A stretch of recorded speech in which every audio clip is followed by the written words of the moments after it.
Welcome to episode 185. This is Sujit, and today I'm going over the news, digital marketing news and updates from the week of October 30 through November 3, 2023.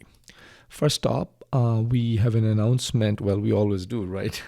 So Google has announced after 7 years that it has completed its mobile first indexing. Okay, so let me break it down for you a little bit what it is. It's a significant update. What this basically means is that Google now primarily uses mobile version of content for indexing and ranking across all websites. This was launched back in 2016. So yes, it's been 7 years.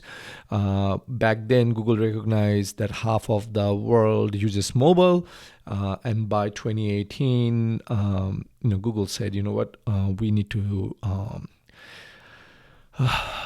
by 2018, half of the Google search results were indexed this way. So fast forward today, it's Google officially declared that this process is complete.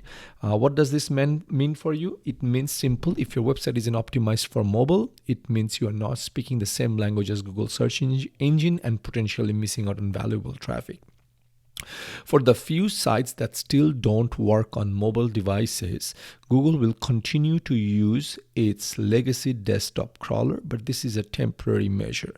The message is clear. Mobile optimization is no longer optional, it is essential. As a business owner, this update is a call to action. Ensure your website is mobile friendly with responsive design and content that shines on smaller screens. This isn't just about staying in Google's good graces, it's about providing your customers with the best experience no matter how they find you. Okay. The other thing is it's a reminder that the ever-evolving nature of the web and the importance of keeping pace with these changes.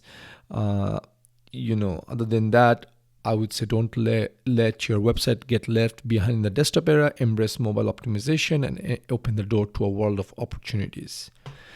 Okay, next up, Google has launched a November 23 core update. You're going to say, hey, didn't we just finish one core update in October? That is correct. Just 2 weeks after that, October 23rd, October 23 core update finished. The November 23 core update has launched. Again, this is targeting another different part of the algorithm. And obviously Google is not going to say what they're doing, but I just wanted you to know that Google is rolling out, so you may see some drops in your ranking, in your traffic. This is very important for you to keep an eye on your Google Search Console. Next up, the question that came up, and Google's Danny Sullivan responded to or wrote in length about small businesses was that can small businesses win in the ever evolving search landscape? And what he's saying is Danny is obviously he's Google search liaison. He has 25 years in the search space, and he's saying, you know what? It's not about small or big players. It comes down to two things, that Google's goal is to reward great content regardless of the site's size. They're committed to the success of the open web ecosystem where quality content leads to satisfaction all around for searchers, content creators, and the search engines themselves. Now, having seen some of the developments from the Google's antitrust lawsuit, sometimes we feel like what Danny is saying does not really line very closely with the executives at Google. Nevertheless, I will take Danny's word for it versus another self-proclaimed SEO influencer or SEO guru, because I still have to, if I have to take both their words at value, I would say Danny is still a spokesperson for Google. Yeah, I'll just take him for lack of other evidence. Anyway, so this is all it comes down to. What he's saying, don't get caught up in an expert's arms race or create content solely with Google's algorithm in mind. Instead, focus on what benefits your readers. Author bios, for instance, should be crafted for your audience, not for search engine optimization. Quality content that serves your readers' expectations align naturally with Google's ranking principle.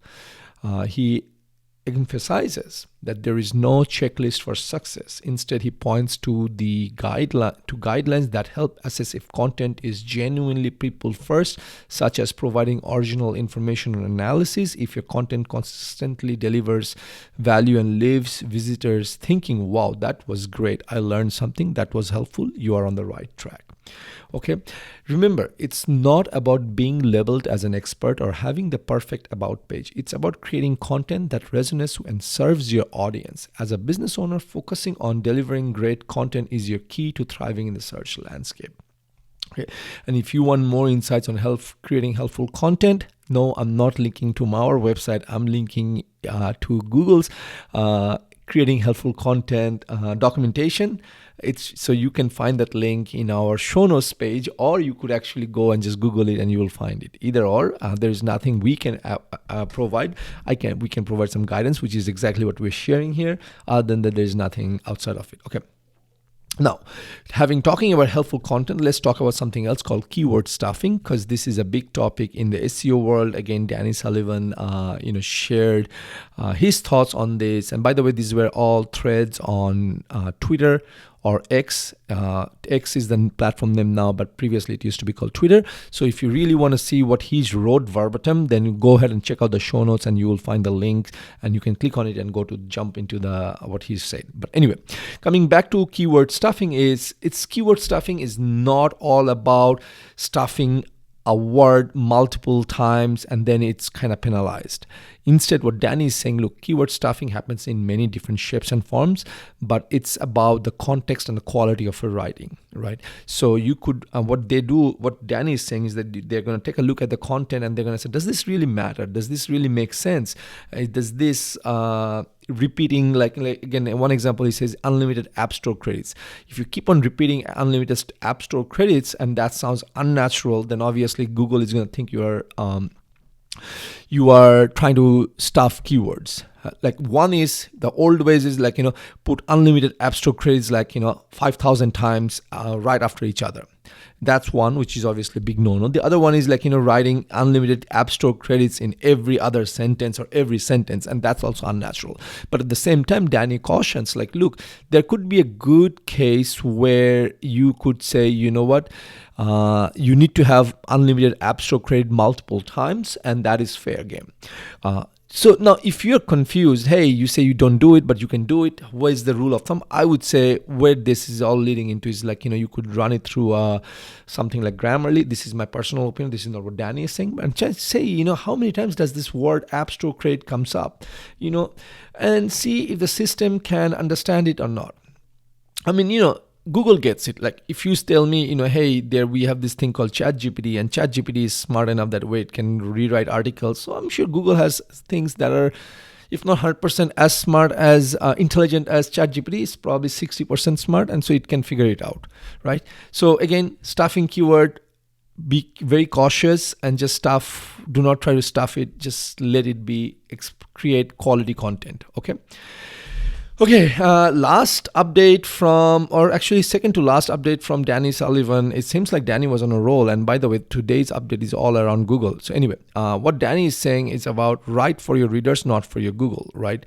Stop thinking, what should I do for Google, or what should I write for Google? Instead, focus on what your readers need and want. This shift in perspective is not just refreshing, it's crucial for creating content that resonates with your audience and ironically performs well on Google too. Okay, I don't want to go any further on this because I've kind of, the last two updates kind of covered everything that had to be done with this. Is like, you need to really, really create helpful contents. That's all.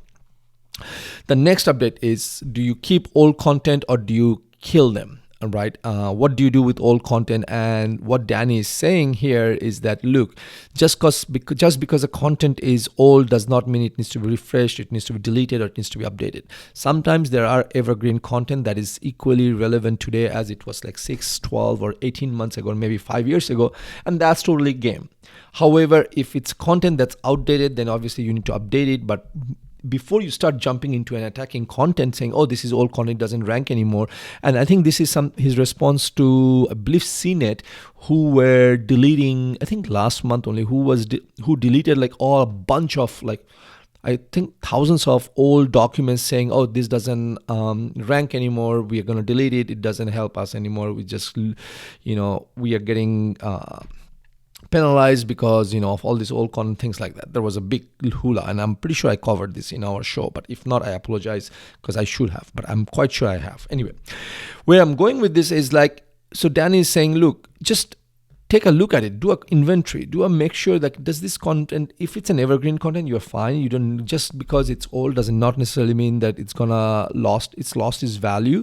But if it is, then go ahead and update it. If not, just move on. Okay. From Danny's advice to, the last thing is about, there is another notion going on is if you have schema or structured data markup, then you get a leg up in search results because you get better rankings. And Danny Sullivan says, no, that's a misconception. Schema does not directly improve your site's ranking. Schema markup is a code that that you put on your website to help search engines return more informative results for users. While it's true that schema can enhance the way your page appears in search results, potentially increasing click-through rates, it's important to understand that it does not give your page a ranking boost.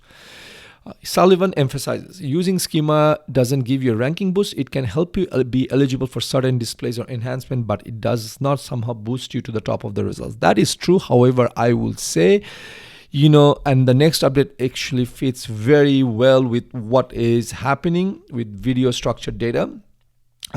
Is that I feel like the structured data contains schema. The schema has a lot of information, like when the article was published, when it was last updated, who it was written by, things like that are helpful.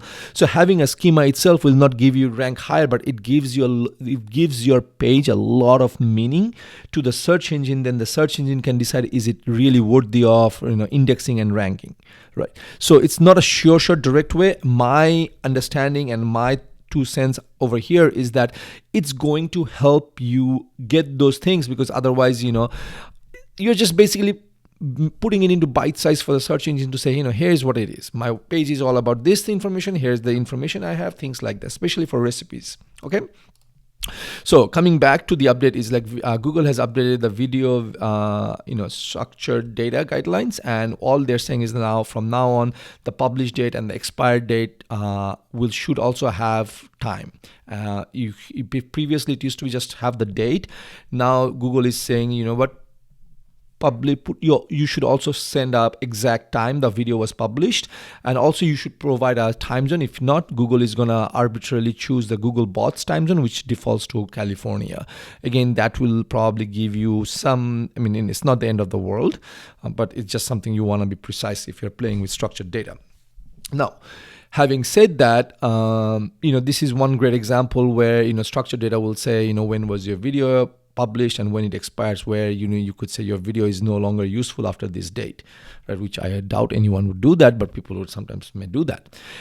So then Googlebot will see that this and say, if it expires on this date and anything after that is going to discard it. So again, this is where I think the structured data helps. It does not directly help you to rank, but it does help you somewhat indirectly.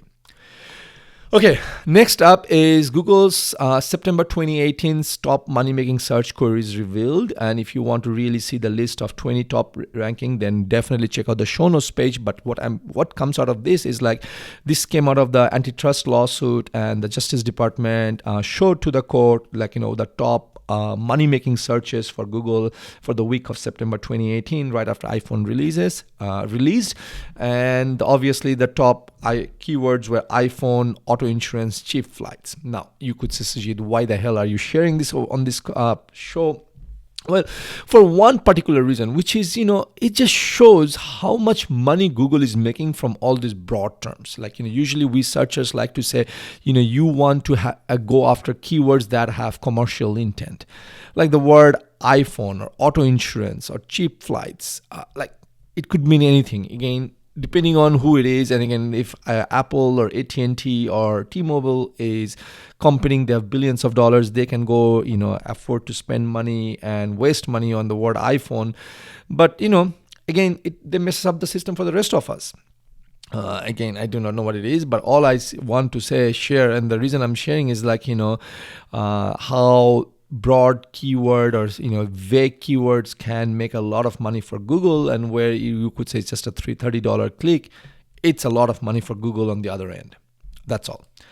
Okay, the last update for this week is Google has an official click tracker policy, and if you are using a click tracker that is not certified by Google, then your ads may get disapproved, and I would say it will get disapproved. The policy will be fully enforced over the next 12 to 18 months, with the timing depending on factors like advertisers' history and account activity. So, what is a click tracker tool? A click tracker tool, there are plenty of it. I shall not take names, because that you may think I'm endorsing one over the other, because I have not used all of them. There's quite a few of them. The link to our Google's approved list is in the show notes.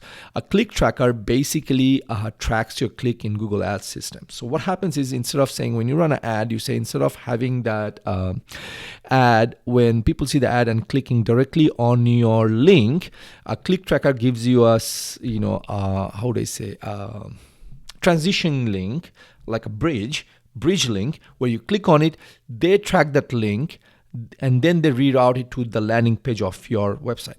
And the benefit of this and why people use it is, like, if there is a click fraud, then they basically they ban that IP from where the click fraud is happening, and they do it programmatically in Google Ads.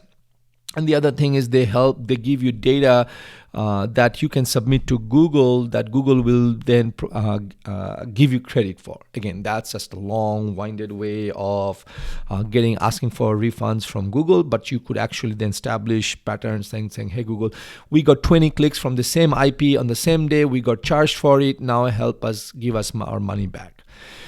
Right, you could do that, and some cases you will be successful. But what Google is saying now, that if you're using a click tracker that tracks all this click, obviously it needs to be certified by Google. And if you're using a homegrown solution, then you have to get certified by Google.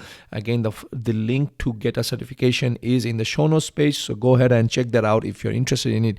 But if for some reason this is the first time you're hearing about click tracker, that means this is something you're not using it. You don't have to worry about it. Okay, with that, folks, that's it for this week in marketing. This is your Sajid signing off. Until next week, take care. Bye bye.